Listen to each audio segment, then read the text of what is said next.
আসসালামু আলাইকুম। সকলকে আমন্ত্রণ আনন্দ টিভি সংবাদে। আপনাদের সঙ্গে আছি আমি শারমিন মনির। পদ্মা সেতুর দুই পারে নান্দনিক পর্যটন এলাকা গড়ে তোলা হবে। এজন্য বেসরকারি প্রতিষ্ঠানগুলোকে এ খাতে বিনিয়োগ করার আহ্বান জানিয়েছেন বেসামরিক বিমান পরিবহন ও পর্যটন প্রতিমন্ত্রী মাহবুব আলী। বৃহস্পতিবার পদ্মা নদীতে মুন্সিগঞ্জের মাওয়া প্রান্তে চালু হওয়া একটি ভ্রমণতরীর উদ্বোধন অনুষ্ঠানে প্রতিমন্ত্রী এ আহ্বান জানান। তিনি বলেন, সবাইকে নিয়ে ঐক্যবদ্ধভাবে প্রধানমন্ত্রীর নেতৃত্বে এদেশের পর্যটন খাত আরও এগিয়ে যাবে। সিরাজগঞ্জে চাঞ্চল্যকর বিজয়ী কাউন্সিলর তরিকুল ইসলাম খানের হত্যা মামলায় জাহিদুল ইসলাম নামে একজনকে গ্রেফতার করেছে সদর থানা পুলিশ। বৃহস্পতিবার রাতে ঢাকা মহানগর পুলিশের সহযোগিতায় ঢাকার যাত্রাবাড়ি থানার ধলপুর এলাকা থেকে জাহিদকে গ্রেফতার করা হয়। শুক্রবার সকালে সিরাজগঞ্জ সদর থানা চত্বরে এক সংবাদ সম্মেলনে একথা জানান পুলিশ সুপার হাসিবুল আলম। সংবাদ সম্মেলনে পুলিশ সুপার জানান, নির্বাচনের 3 দিন আগেই তরিকুলকে হত্যার পরিকল্পনা করে আরেক কাউন্সিলর প্রার্থী শাহাদাত হোসেন।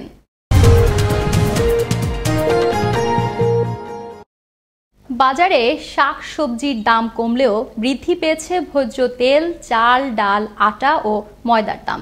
সপ্তাহের ব্যবধানে সকল প্রকার মুরগির দাম কেজি প্রতি বেড়েছে 10 টাকা করে। এদিকে গরুর মাংস ও মাছের দাম স্বাভাবিক রয়েছে।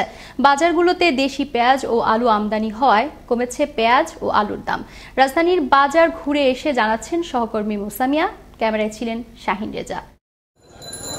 শাক সবজির দাম অনেকটাই সাধারণ মানুষের ক্রয় ক্ষমতায় ফিরলেও বৃদ্ধি পেয়েছে ভোজ্য তেল, চাল, ডাল, আটা ও ময়দার দাম। নতুন পুরাতন চাল কেজি প্রতি বৃদ্ধি পেয়েছে 2 থেকে 4 টাকা। ভোজ্য তেলের দাম কেজি প্রতি 8 থেকে 10 টাকা বেড়েছে। সবজির দাম আগের থেকে কম, কিন্তু গত সপ্তাহ থেকে কেজি প্রতি 5 টাকা বাড়ছে। বাজার দাম একটু বেশি চড়া, অনেক কদিন আসলো আমদামি অনেক একটু কম, শীতকাল তো তাই জন্য একটু কম।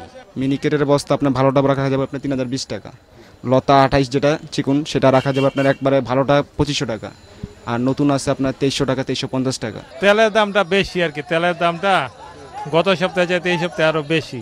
আটা, ময়দা, তেল সব জিনিসের দাম বেশি এখন।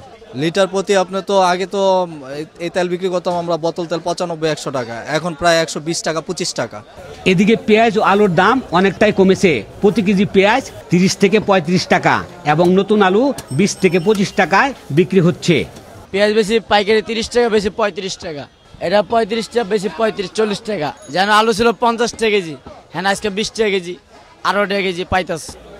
গরুর, খাসির মাংসের দাম স্বাভাবিক থাকলেও সকল প্রকার মুরগির দাম কেজি প্রতি বেড়েছে 10 থেকে 15 টাকা।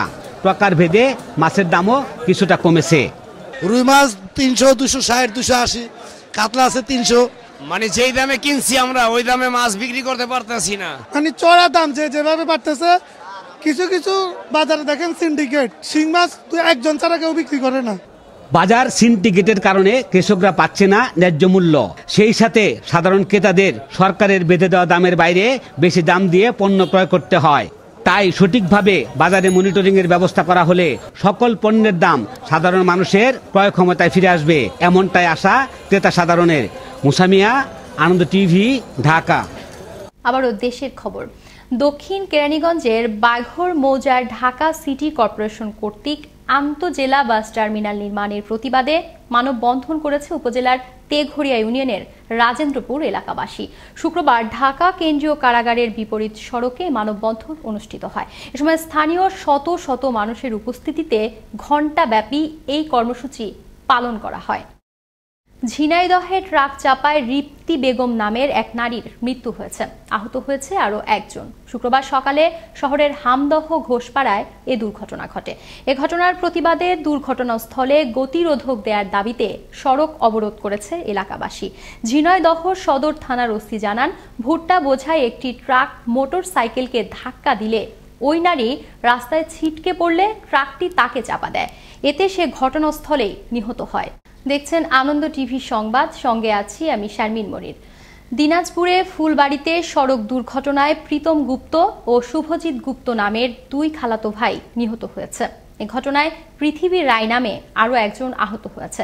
বৃহস্পতিবার রাত 11:30টার দিকে উপজেলার ফুলবাড়ি রংপুর আঞ্চলিক মহাসড়কের মহেশপুর নামক স্থানে এই দুর্ঘটনা ঘটে। এই সড়ক দুর্ঘটনাকে কেন্দ্র করে ফুলবাড়ী শহরে নেমে এসেছে শোকের ছায়া।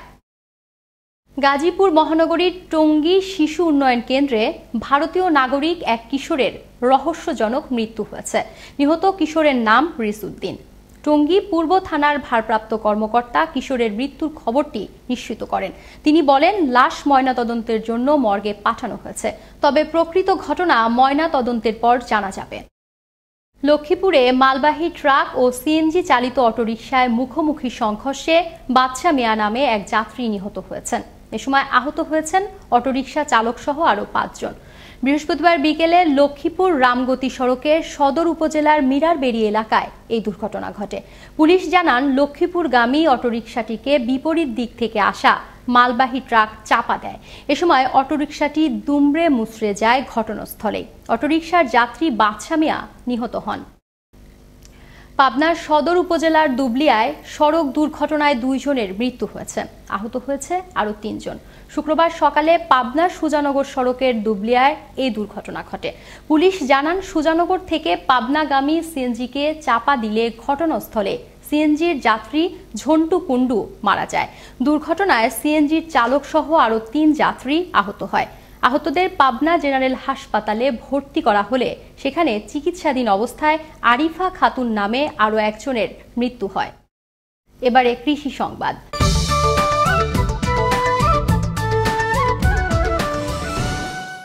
চলন বিল শুধু মাছের জন্যই নয়, এখন মধু উৎপাদনেও বিশেষ খ্যাতি অর্জন করেছে এলাকাটি। এ মৌসুমে মৌমাছির গুঞ্জনে মুখরিত থাকে সমগ্র বিলাঞ্চল। ঋতুর পালা বদলে শীতের আগমনী বার্তায় মাঠে মাঠে এখন সৌন্দর্যমণ্ডিত সরিষার হলুদ ফুল। আর সরিষা ফুল থেকে মধু সংগ্রহ করতে দেশের বিভিন্ন স্থান থেকে মৌচাষিরা এসেছেন চলন বিলে। চলন মিল প্রতিনিধি সোহেল রানা সোহাগের প্রতিবেদন, জানাচ্ছেন মোস্তফা কামাল তোহা। চলনবিল অঞ্চলের বিস্তীর্ণ মাঠ জুড়ে এখন চোখ জুড়ানো সরিষার হলুদ ফুলের সমারোহ। এ মৌসুমে দেশের বিভিন্ন স্থান থেকে মধু সংগ্রহে চলনবিলে আসেন মৌচাষিরা। এবছরে আমাদের ওয়েদার অনুকূলে থাকার কারণে প্রোডাকশন ভালো এবং অন্যান্য বছরের তুলনায় এবছরের রেটটাও অনেক সুন্দর। মৌচাষিরা সরিষার ক্ষেতের পাশে স্থাপন করেন শত শত মৌ বাক্স, যার প্রতিটি বাক্স থেকে সংগ্রহ করা হয় সপ্তাহে 5 থেকে 6 কেজি করে মধু। এবার বুঝতেছি মোটামুটি আল্লাহ দিলে খুব ভালো, খারাপ না, ফলনও ভালো। এখানে মধু চাষিরা আসছে মধু চাষ করতে, আমরা খুশি আনন্দিত। আমরা সরাসরি এখান থেকে মধু পাচ্ছি এবং খাঁটি মধু। আর সপ্তাহ শেষে বিভিন্ন কোম্পানির সহ পাইকারি ও খুচরা ক্রেতারা এসে প্রতি মন মধু 5 থেকে 6 হাজার টাকা দরে ক্রয় করে নিয়ে যান, যা বিক্রি হয় দেশের বিভিন্ন স্থানে। এবছরে আবহাওয়াটা ভালোর কারণে আমাদের মধু অনেকটাই প্রোডাকশন ভালো। বিভিন্ন কোম্পানির লোক এসে এখানে মধু আহরণ করে তাহারা নিয়ে যায়। এবছর চলনবিলের তারাস উপজেলায় 4350 হেক্টর জমিতে সরিষার আবাদ হয়েছে। কৃষি অধিদপ্তরের ধারণা, এ উপজেলার মাঠ থেকে এবছর 22 থেকে 25 মেট্রিক টন মধু সংগ্রহ করা সম্ভব হবে। চলনবিল অধিষ্ঠিত তারাস উপজেলায় এবছর 4350 হেক্টর জমিতে সরিষা আবাদ করা হয়েছে এবং এই সরিষা এবার আবহাওয়া অনুকূলে থাকায় আমাদের সরিষার ইয়েটা ভালো হয়েছে, সরিষার চাষটা ভালো হয়েছে।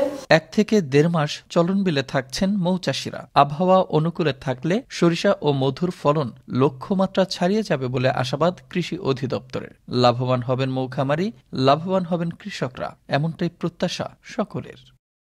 মোস্তফা কামাল তোহা, আনন্দ টিভি, ন্যাশনাল ডেস্ক। এই ছিল এখনকার মতো। আনন্দ টিভি সংবাদ দেখুন প্রতিদিন বিকেল 5টা 30 মিনিট এবং রাত 9টা 30 মিনিটে। করোনা থেকে আপনি এবং আপনার পরিবারকে সুরক্ষিত রাখতে স্বাস্থ্যবিধি মেনে চলুন। আনন্দ টিভির সঙ্গে থাকার জন্য সকলকে ধন্যবাদ।